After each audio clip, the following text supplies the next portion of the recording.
Hi, I'm Dave Wallace. I'm the Research Director at the Workforce Training Board.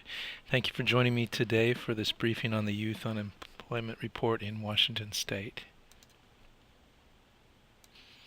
As we know, youth in particular are a susceptible group in terms of finding employment. You can see in this chart, starting from 1999 through 2015, we track unemployment rates by age group for 16 to 19-year-olds, 20 to 24-year-olds, and compare that to all ages in blue. The youngest group in red, you can see, has shown the most difficult times finding employment, particularly as it relates to recessions. The recessions are the gray bars there. We did have the 2001 recession, which had less impact on these folks and their ability to find work.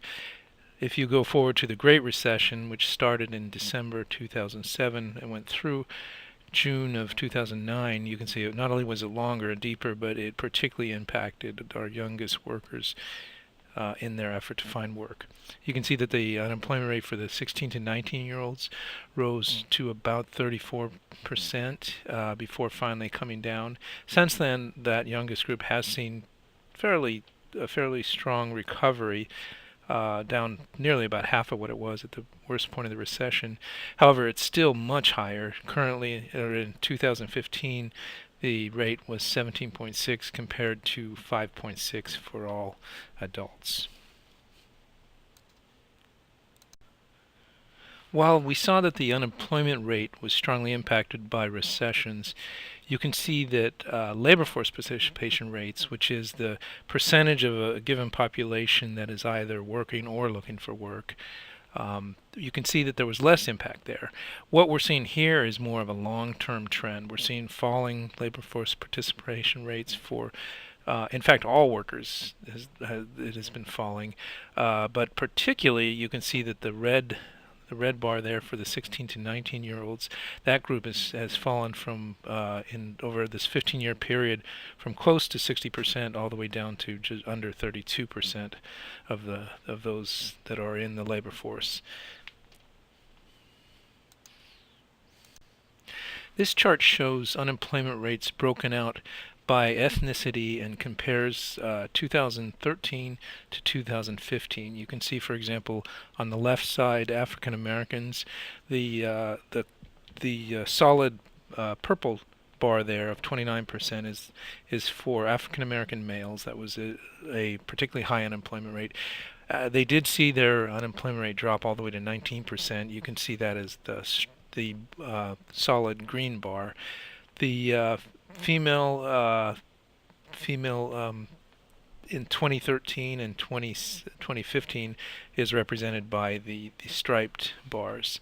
Of note, you can see that 2013 was difficult for Hispanics, both male and female, at 21%, and Native American and Pacific Islanders stand out, particularly with the males had a 35% unemployment rate in 2013, still a 31% unemployment rate 2 years later in 2015, though females did see a very strong drop.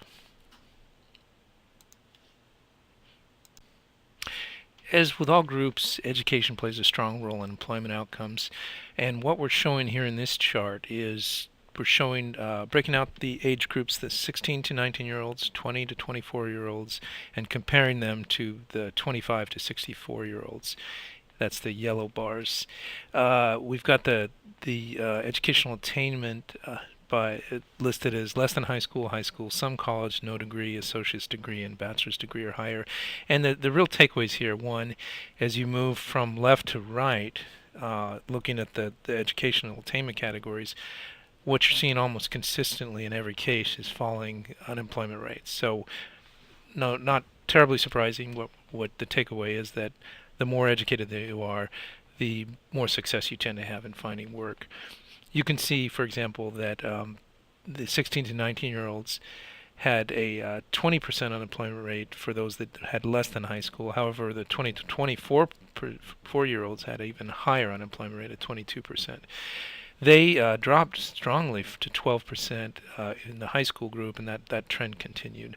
While there are a couple situations, so for example, the 20 to 24-year-olds actually saw an increase in the unemployment rate from associates to bachelors. For the most part, this relationship holds.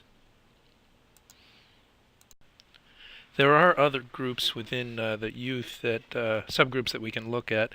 For example, we can look at those with disabilities and those that are English language learners. Youth with disabilities make up about 7% of the total youth population among 16 to 24-year-olds, and English language learners make up about 5%. The unemployment rate for youth with disabilities is 21%. The Overall, the unemployment rate for that group is 12%, so it's nearly double that. English language learners, on the other hand, have a lower unemployment rate of 10%, which is somewhat surprising, but it is important to look at the red bar there, which represents the labor force participation rate. They have a 41% labor force participation rate, English learners, language learners. So, in other words, there's a much lower percentage of being engaged in that workforce than for all 16 to 24-year-olds. So I think that accounts for some of it. We also want to look at where young people are finding work, and we've broken that out by the age groups 14 to 18-year-olds, 19 to 21-year-olds, 22 to 24-year-olds. And we've looked at the sectors that they're finding work, and this data shows the actual count. So for example, among 14 to 18-year-olds, just a little bit less than 5,000 were working in entertainment recreation. You can see on the very left-hand side of this column. Where the takeaway is more along the right side, this chart is sorted by where this oldest group was finding the most work. So for example, look over to the very right-hand side where you can see the retail trade sector. You can see that that's where over 30,000 20 to 24-year-olds were finding work, and about over 30,000 also for the 19 to 21-year-olds. You can see that the 14 to 18-year-olds had somewhat a different experience, but they, like the older groups, most of them found work in accommodation, food services, retail. That oldest cohort, the 22 to 24-year-olds, also to a large degree found work in the healthcare industry. You can see that over 20,000 found work in that particular sector. This is significant because, of course, it plays out in how well people are paid. The sectors aren't always determinative of the wages we get, but they can certainly be influential. You can see in this chart we compare average quarterly wages from 1995 to 2015. You can see that we compare it for 14 to 18-year-olds, 19 to 21-year-olds, 22 to 24-year-olds, and all ages. The all ages being that purple line that rises somewhat faster than the other three lines over this time period. Takeaway is that the youth are not only having difficulty entering the labor force and then finding work, but when they do, it tends to be relatively lower wages.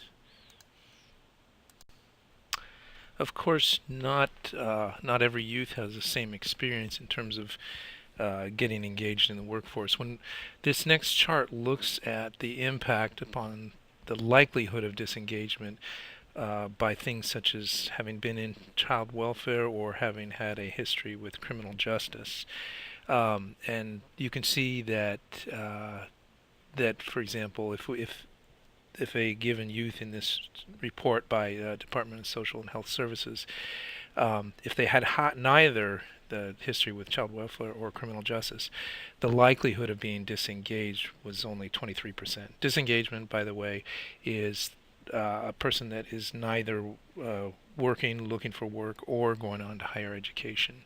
Now, if you look at, say, a youth that had a child welfare history but no criminal justice, that likelihood of disengagement is almost doubled. It rises to 41%. And similarly, if they just had a criminal justice history and no child welfare, it was about close again to double that of those that with neither. However, if you combine the two of them, a person that had experienced both child welfare and criminal justice, the likelihood of being disengaged rises all the way to 60%. DSHS has also looked at outcomes for students that have graduated out of special education. You can see, for example, that nearly half of the students that were 12th graders in 2005 and 2006 that had been in DSHS between 2006 and 2008, 6 years later, nearly half of those were not working and not in higher education. Again, they were disengaged. 2.7% were enrolled in college. 12.5% were, you could call, tenuously employed, in that they were only employed 1 or 2 quarters during the year. And about 1/3, just a little over 1/3 of these persons studied were employed on a more consistent basis, that being 3 or 4 quarters during the year. Thank you for your time, and if you have any questions, you can reach me using this following information.